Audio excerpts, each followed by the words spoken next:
We're here at Estill Circuit Court, where the hearing just let out for advanced disposal, the landfill, and Estill Fiscal Court, who were originally seeking damages. However, the damages were tabled for the moment as the judge issued a 90-day preservation order on 3 acres of the Blue Ridge landfill in order for more testing to be done on the radioactive material that was allegedly dumped there in 2015. All this month, get up to $50 off any Android smartphone from Appalachian Wireless. Any Android you desire. All $50 off with 2-year agreement. Better service, bigger savings. That's today's Appalachian Wireless and East Kentucky Network Company. We caught up with Judge Executive Wallace Taylor after the hearing, as well as the counsel for the fiscal court, to get more information. I think we were successful today with getting on the 3 acres. That we can actually get in and do some expert testing in that particular area, and hopefully we can get to the additional 7 acres. So we'll know exactly what's in the landfill. You know, we're just based it on what we're being told. One of the last reports I had, there was only 47 loads. Then I find out in the last few days there's 92 loads. So what is actually there?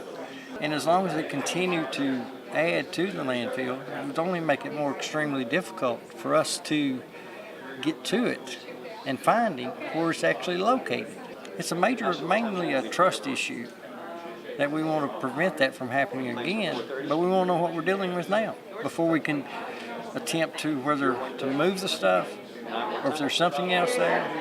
You know, with the concern that one of the lawyers mentioned there today with the if it came in liquid form, what if the drills go through that? If they would have been up front with us when it happened, they would just cease and stop that area and say, here it is.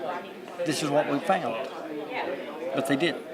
The final ruling was a protective order in favor of Estill County, our clients, to preserve evidence as to 3 acres of the property.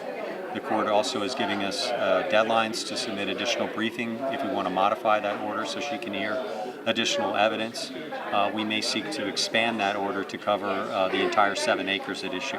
Because it seems like there was a lot of discrepancy about the numbers and the facts. So do you think this 90 days is enough to get all the facts needed to move forward?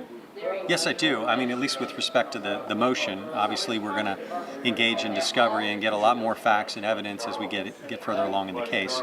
But the 90 days is certainly sufficient for us to do that right now. The original plan was to kind of talk about damages today, but we didn't get to that. So can you speak to that a little bit? Yes. The damages issue, we decided to table that in light of the briefing that was filed because it was so voluminous. It was filed at the last minute. It would require testimony. So it was one of those matters that may come up at an additional hearing after those 90 days. So we have a hearing in November, and we plan to come back with additional motions in front of the judge and provide evidence. She gave us briefing schedules for that, and we'll be prepared to go when we get here in November.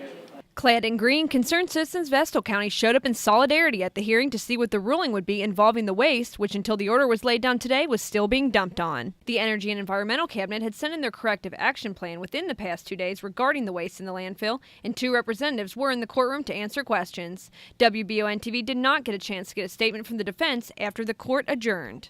The next hearing is set for November 10th. For WBON-TV, I'm Marissa Hempel.